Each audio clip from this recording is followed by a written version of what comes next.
Hello. Wolf just finished his college finals and is also going through his own host of problems. So, I'll be reviewing the episode for today. And the thing we'll be reviewing isn't a Green Lantern or Halo-related thing, sadly. Instead, with the holiday season coming up, I'm going to review something that fits the spirit of Christmas. But first, I'm obligated to notify you what Christmas is about, since people around this time tend to forget what it's about, or rather just push the spirit of Christmas to the background and the exploitative, capitalistic market spirit to the foreground.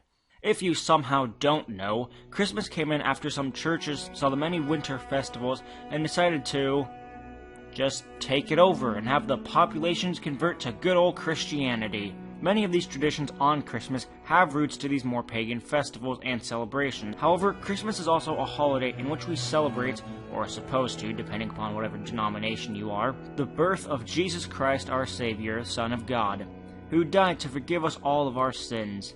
But for everyone else, the holiday is supposed to be about kindness and charity. As a population, we should look after one another and help each other out. Yes, not everyone in this world is good or probably deserving of kindness, but this is the time to put aside those differences and just see one another as fellow humans. Sorry for that rant, just needed to get that out there. Get on with the review! I'm just about to do that. So this is what it feels like when I tell him that.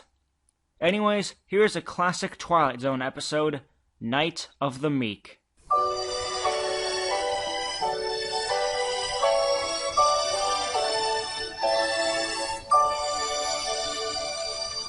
After the famous opening of the Twilight Zone, we see the inside of a mall during the Christmas season. But oh no, the mall Santa is missing. What could he be doing at this time of need? If I were a kid, I wouldn't be acting the least bit naughty this close to Christmas. Well, you're not a kid. You're a... Whoa. I'm Santa. You just kicked Santa out of the massage chair. So instead of doing his job, turns out this mall Santa is getting drunk at a bar while kids are outside. Why do you suppose there isn't really a Santa Claus? Is that English? So he asks why there isn't a real Santa Claus for the young, excited children who need presents this year. So philosopher bartender decides to be a pseudo-therapist for the mall Santa and tells him to get out. Though with how drunk he is, he probably shouldn't even be walking to work, as he stumbles around to a lamp post. Two children come up to him and ask him for stuff. Please, Santa. I want a carriage and a dolly. Please, I want a gun. I'm sure that boy will turn into a fine young school shooter. And while they ask him for stuff, he begins to cry while creepy stalker Rod Serling gives us his biography. This man is the currently unemployed Henry Quirin, I don't know how to pronounce it. After what probably would have been a commercial break, he returns to the mall, still drunk mind you, and his boss gets possibly angry at him. I don't really know. His tone is very hushed and it makes him very not so intimidating. Thankfully, he's able to portray Santa for about a minute before he falls over in front of everybody. What's wrong? Santa Claus is loaded. Oh, you've got some nerve. You ought to be ashamed. Oh, quit your whining. You're the one who dragged young Percival, yes, his name is Percival, to the mall when he clearly didn't want to be here. So you're gonna get what you didn't pay for. Henry gets himself fired after literally one complaint. There was probably trouble with him in the past, sure, but the episode only shows him being late, a little intoxicated, and one complaint from a 1%er, and boom, he's fired. Nowadays, all you need to do to get fired is say something offensive to people. This guy got lucky in not being fired before this point. We also see the sadder part of Henry when he talks back to his former boss. I find of late that I have very little choice in the matter of expressing emotions. I can either drink or I can weep. And he also tells us the true meaning of Christmas. Will you please leave? But it's for my insubordination I was not rude to that woman. Someone should remind her that Christmas is more than barging up and down department store aisles and pushing people out of the way. Now, Corwin. Someone has to tell her that Christmas is another thing finer than that. Richer, finer, truer. It should come with patience, love, charity, compassion. Thank you, Drunk Mall Santa, for sharing the real meaning of Christmas. Love, charity, compassion, and all the other things. Interestingly enough, this episode came out on December 23rd, 1960. Even 58 years ago, the message of spirit over marketing was apparent in regards to the Christmas season. All I know is that I'm an aging, purposeless relic of another time. I'm sure you'll do fine. After all, Rockcliffe is an aging relic of another time, and now he's a storyteller. But in all seriousness, this is another problem with society. Sorry for these rants, but the sad fact is that unemployment is a problem for almost everyone. For Henry here, as Mr. Serling put it so eloquently, he is currently unemployed, and this job as a mall Santa was his current gig. Now, he may not have anywhere to go on this cold Christmas. Another reason he says he drinks is because I just wish Mr. Dundee on one Christmas. Only one. I'd like to see the Meek inherit the earth. We get it! Move on! yeah, seeing his drunken rant is sad but beautiful, but it kinda gets annoying and old. All it shows is his own hopelessness he sees with society, as well as his desire to bring actual joy and actual happiness to the less fortunate, and also to show that his boss is a weakling. So he finally stops and walks past everyone while the children just watch him go.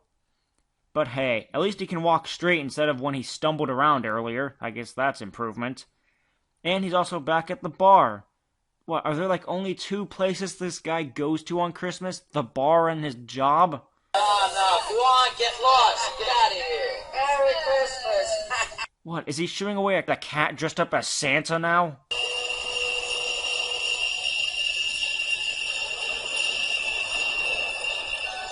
Yeah, I'm with Henry here. Where the hell are those bells coming from? Thankfully, wandering in an aimless direction down a random alley leads him to a sack. I know it's hard to see from this angle, but we do get a better shot after a cat knocks it over.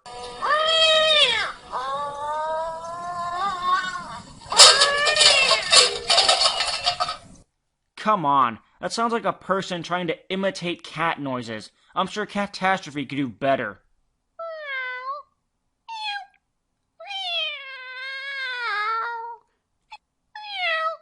Perfect. Oh, shut up, Wolf. You're drunk. Anyways, the sack is filled with magic bells, I guess.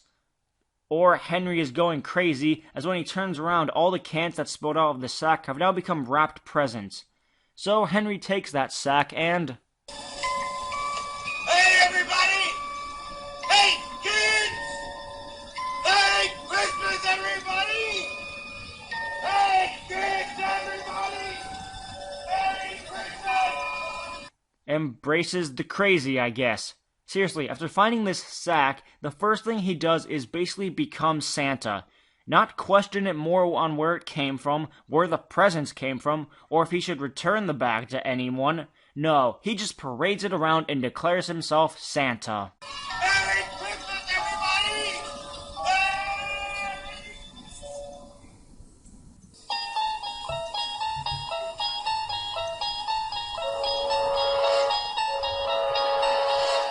No, that's not the end of this episode. The shot now enters into a homeless center, I think, with one woman on the piano, while an older man is telling the others that he's seen Santa Claus. And Henry instantly gives all the homeless men what they want while the sister there questions him about it. Because who wouldn't question where all these gifts that perfectly match the desires of these old guys come from? Sister Florence, don't ask me to explain. I'm just as much in the dark as anybody else. Perfect way to dodge the explanation of the magic around this bag, writers. However, Sister Farnes gets the police officer to investigate the claim of a potential theft giving to the poor. You're drunk, Owen, is that it? You're drunk? Of course I'm drunk. I'm intoxicated with the spirit of the Yule. Drunk with the spirit of the Yule. Intoxicated with the magic and wonder that is Christmas Eve. I'm inebriated with joy and delight. I'm so glad they mentioned his drinking problem again. Otherwise, I would have forgotten that he's a drunkard. and for a drunk he sure has quite the vocabulary. So he's taken to the police station for further questioning because he doesn't have a receipt for these goods and the goods could be stolen. During the walk, he tells the cop his story about him getting drunk about 3 times. I guess the story of Henry going to the bar at 4:30 p.m. is really that interesting. And inside the police station, they brought in his old boss, probably because they think he stole stuff from the place he worked at.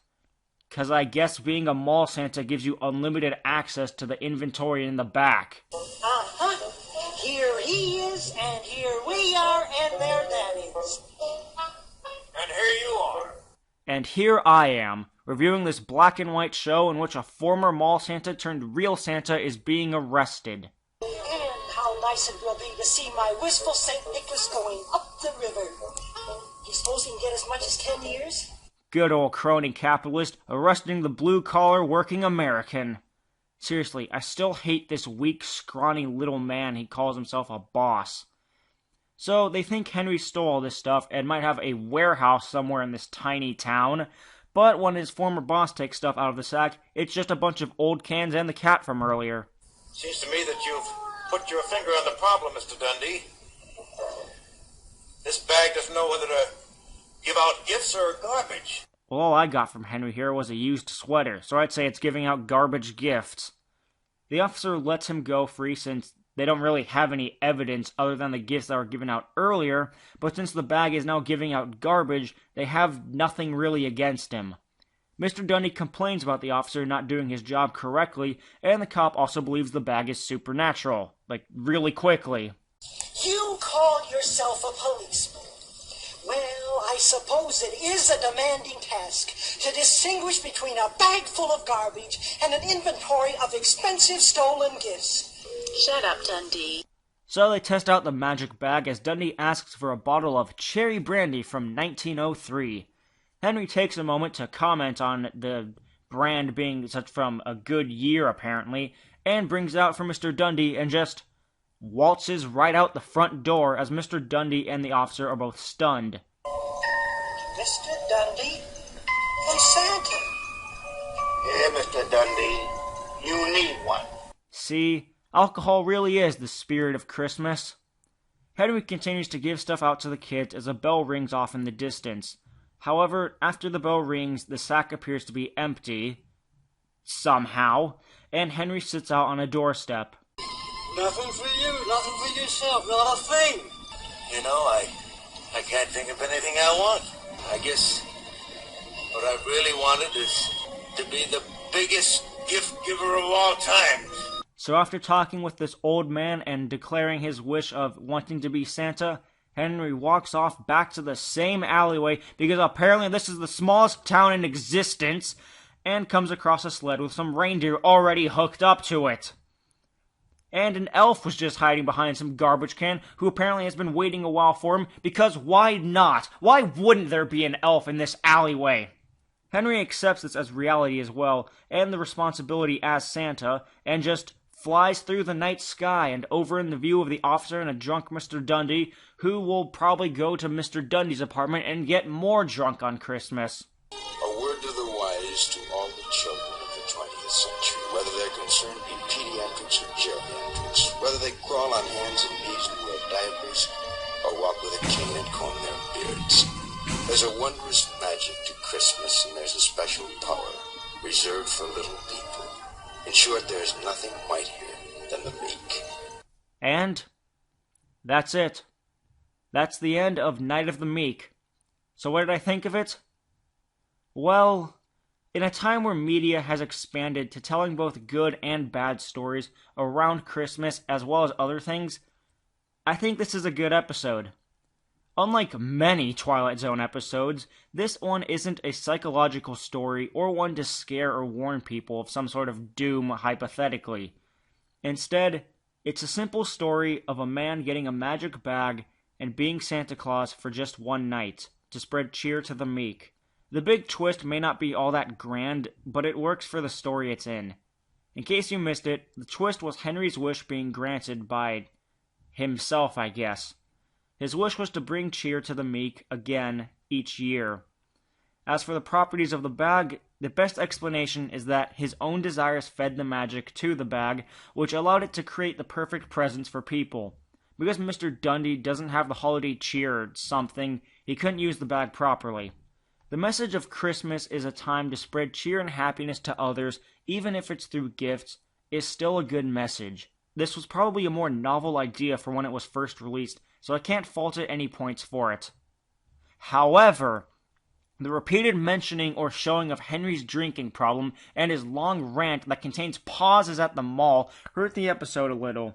I was also annoyed by Mr. Dundee as a character, but maybe that was the intent, that he represents big companies who care more for profits rather than their own workers, or maybe sociology class really messed me up and is just super boring. Lastly, the stage for the episode. It was a pretty good area for shooting, but it gets old seeing Henry walk across the same street in front of the same bar that's right next to the police station into the alleyway. Like, why is a bar next to a police station and on the other side of an alleyway/loading area? But I'm in a Christmas feeling right now. So this episode gets a 9 out of 10. Though Henry gives gifts that bring happiness, he's doing it from the bottom of his heart, and that's what really matters. The acting was pretty good from every character, both minor and major.